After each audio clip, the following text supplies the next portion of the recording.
Comme vous le savez, je me suis particulièrement impliqué sur les questions relatives aux droits de la sécurité routière depuis 2021, quand un tragique accident de la route a emporté un jeune lycéen sur les routes de ma ville d'Antibes.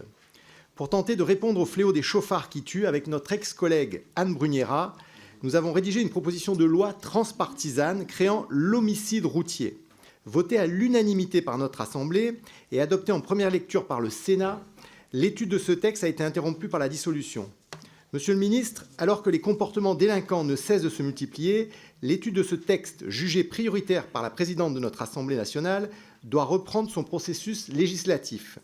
Attendu de longue date par les familles et les associations de victimes de la route, soutenu par la Ligue contre la violence routière, par la Fondation Antoine Alléno et par le collectif Victimes et Avenir, cette proposition de loi constitue une avancée majeure pour la sécurité routière et dans la reconnaissance du droit des victimes de la route. Alors, monsieur le ministre, ma question est simple. Êtes-vous favorable à une inscription rapide de la seconde lecture de cette proposition de loi sur l'homicide routier dans l'agenda de notre Assemblée? Je vous remercie. L'ensemble du ministère de la Justice est pleinement engagé, bien sûr, dans la lutte contre la délinquance routière.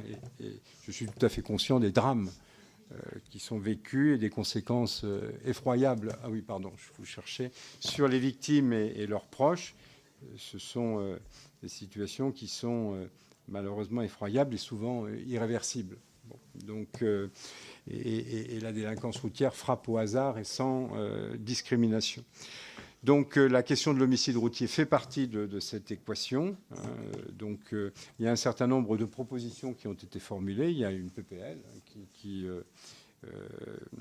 a pour objectif de modifier le code pénal, afin que les faits d'homicide involontaire commis par le conducteur d'un véhicule terrestre à moteur puissent être qualifiés d'homicide routier.